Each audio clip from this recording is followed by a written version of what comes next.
Драги мои пријатели и пријателки, добре дојдовте уште едно издание Кво вадис, јас сум Јанко Илковски на единствена Македонија телевизија MTV. Кво вадис? Кво вадис Македонија? Кво вадис свету?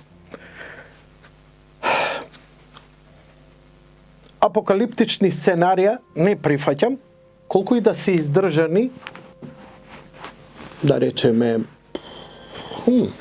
колку и да се издржани аналитички, математички, практично, геополитички, научно, не можам да ги прифаќам затоа што секогаш оставам еден деус екс махина фактор.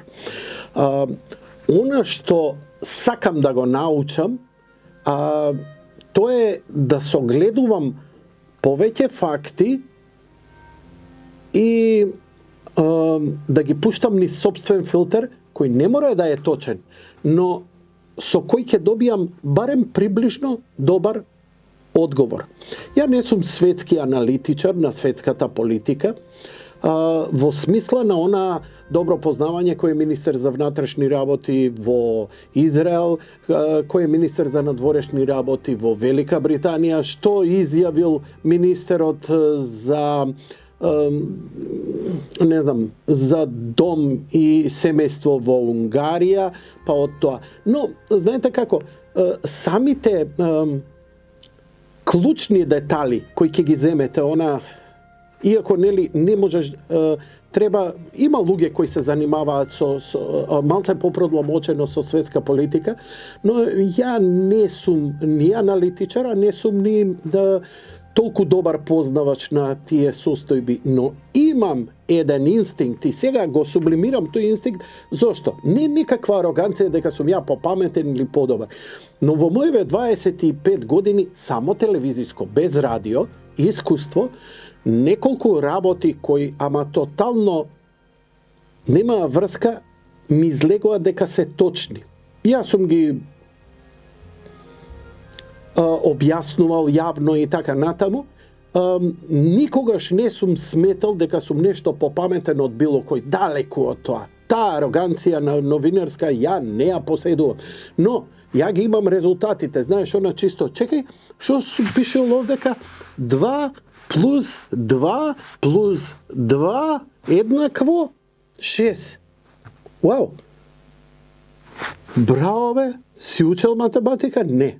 Па како дојде до ово? Па не знам, така ми изгледаше правилно. Верувам дека не сум интелектуално супериорен, ама уште помалку и инфериорен. Но зошто ова ви го зборам? Луѓе, следете надвор што се случува, да донесете заклучок што ќе се случува овде и за да се донесете трет заклучок лично за себе. Какви одлуки ќе донесете во живот? Например, има една, сега ми се појави една вест, која вели дека научниците во Кина откриле нов смртоносен вирус и така натаму и така натаму. И секогаш која ќе излезе ваква вест, а ваква вест нема излезено 2 години. Од почетокот на руско-украинската криза, војна, како сакате наречете, интервенцијата на Русија во Украина, но кога дојде ќорсокакот со короната, се измисли една војна и одеднаш од сите медиуми исчезна. До толку многу исчезна короната, да прво се викаш на луѓе им збоктиса, што и точно, но после се викаш чекај бе овдека малце чорапиве му и да не ве ги сменив. Значи, има манипулација. Значи, бидете свесни за манипулацијата. Нема да ја измените манипулацијата, но ќе ви помогне ментално, психички, па дури материјално да се подготвите за работите. И сега, значи имаме, откако дојде оваа власт, светска власт, Бајден, америчка власт, тресен из целиот свет, заедно со Сорос, со нивните медиуми, имаме неколку нови конфликта кои се разгоруваат. Едниот е конфликтот во Украина, другиот на Блискиот исток и имаме сега срамежливи и во Црвеното море. Хутите, Јемен, Ке се рече некој, па што, голема работа. Не е баш така голема работа, затоа што гледате дека за секој погоден брод, а викнаа доста бродови, прво се носи целата викнаа бродови од американската флота, од британската флота. Значи НАТО да интервенира, летаат авиони, американците бомбардираат, они сакаат да го злоупотребат НАТО за тие работи, за да си бомбардираат. Не, ние, НАТО е тоа. И тоа е многу една лукава политика, која, нели, утре ќе им овозможува кога руците, ако имаате, или кинезите некаква интервенција, па ние не интервениравме, интервенираше интернационалната бригади, па тоа е од Господ дадено, морално, етички и така натаму, и што навистина така ги го прават. Значи, да се притисне на Иран. Дали ќе се притисне на Иран? Не знам. Но, еве, од ова покажува политичкиот притисок врз Иран е се поголем и поголем. Битен ли име и опасен ли име толку Иран? Ја мислам дека не име, но мислам дека главната работа име Русија да отвара, да својот фокус не го има само на еден фронт, туку да се распостила на повеќе фронтови за да економски се истошти. Не заборавете. Русија, СССР беше срушен, го згазија. Ама не со војни, не со бомбардирања, со борба економска. Русија не можеше да се трка заради стандардот, она што го гледаа луѓето, кај нив колку и да беа изолирани, и они сакаа некаков подобар живот кој силно се туркаш. Знаете како прекрасен и заводлив беше Западот во 70-тите и 80-тите, демократија, богатство, убав, среќен живот. Па си викаш, чекај бе овдека, што ја се жртва? Сега се обидуваат истото тоа, нели им укинуваат некои луксузи, но малце е наивно.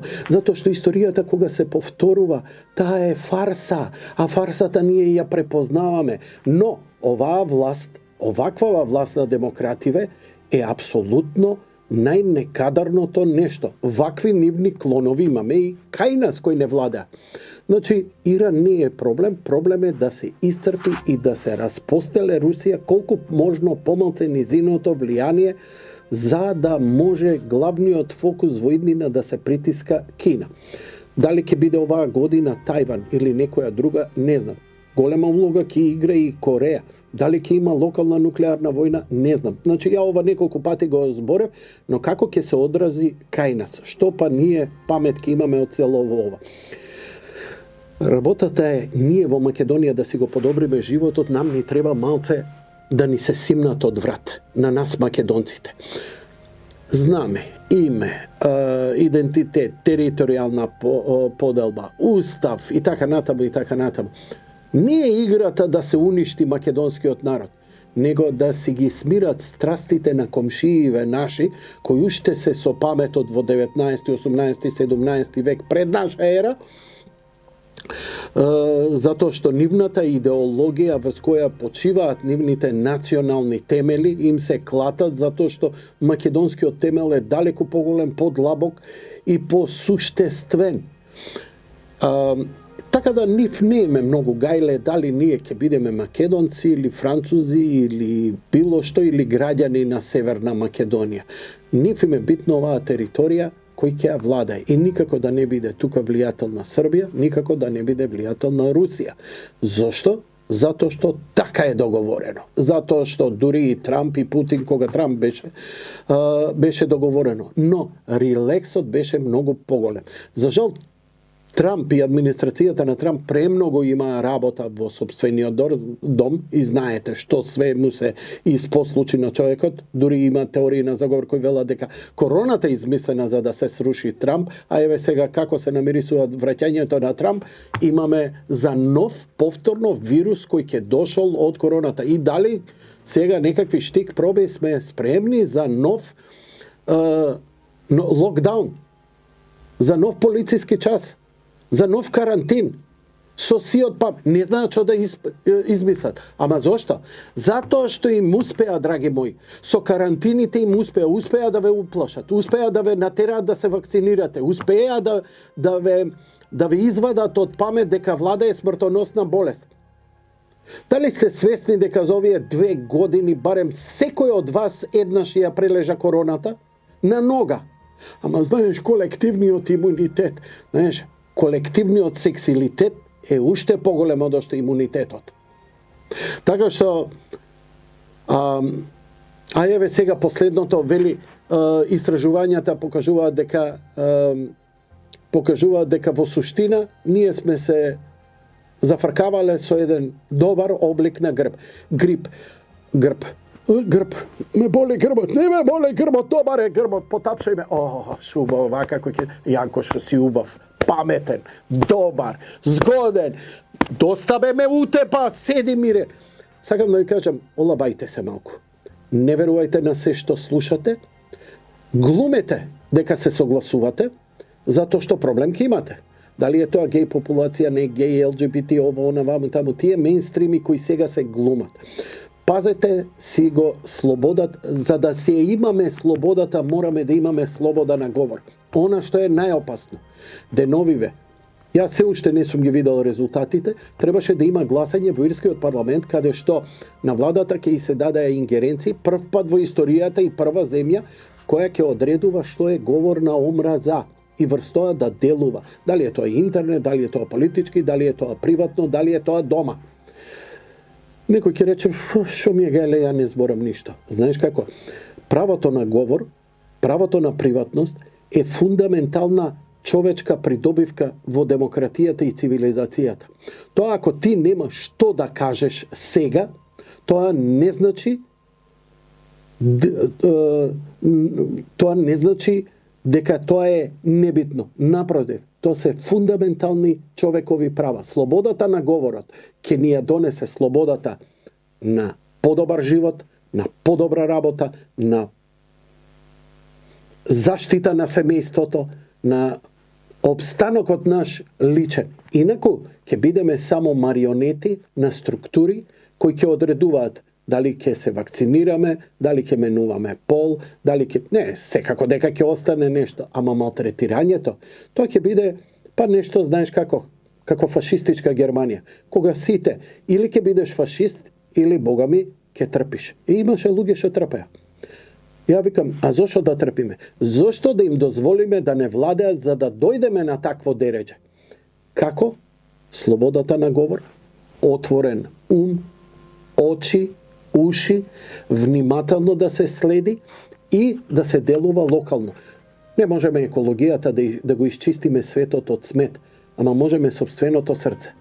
Без омраза, рационално, и еве Македонија влегува во фаза кога ние ќе треба да одлучиме за нашата судбина. Памет во глава, што ќе одлучите? Ми истече времето. Благодарам што бевте со мене денеска. Се гледаме следната недела. Кво вадис?